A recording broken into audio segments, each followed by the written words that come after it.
Christy Sampson.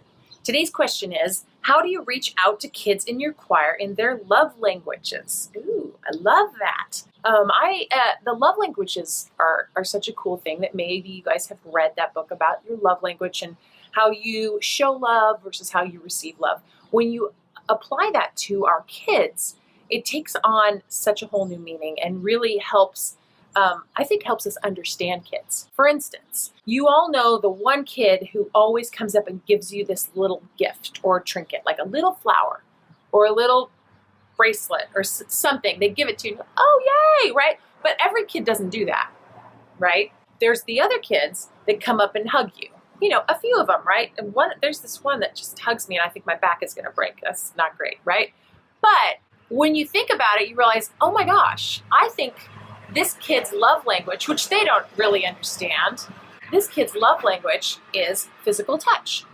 The other kid's love language that gave you the gift is gifts, right?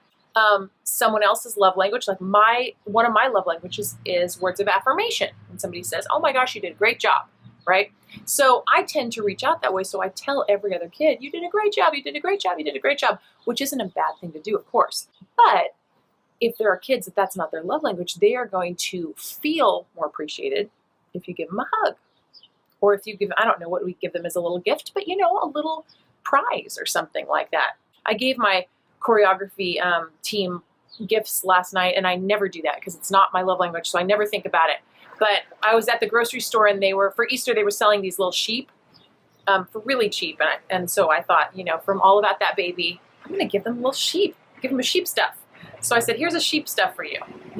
Things like that, little tiny gifts that you can give can help the kid whose love language is gifts feel appreciated. What is it? It's gifts, acts of service, physical touch, words of affirmation. Oh my gosh, I'm forgetting one. Wait. Gifts, acts of service, words of affirmation. Oh, the last quality that I couldn't remember is quality time. That's a love language, right? So spending a few extra times with a certain kid beforehand when they're trying to tell you a story. I don't know if this happens to you, but there's kids telling me these stories and I'm thinking, oh my gosh, I have to go put the papers up there. And they're like, well, on the other day, blah, blah, blah, blah, blah. Their thing might be quality time. So I just urge you to tell your volunteers this. Tell them, hey, look for how you can reach out to these kids in their love language. Look at what they're telling you is how they receive love. And see if we can just one by one show kids love in the way that they receive it.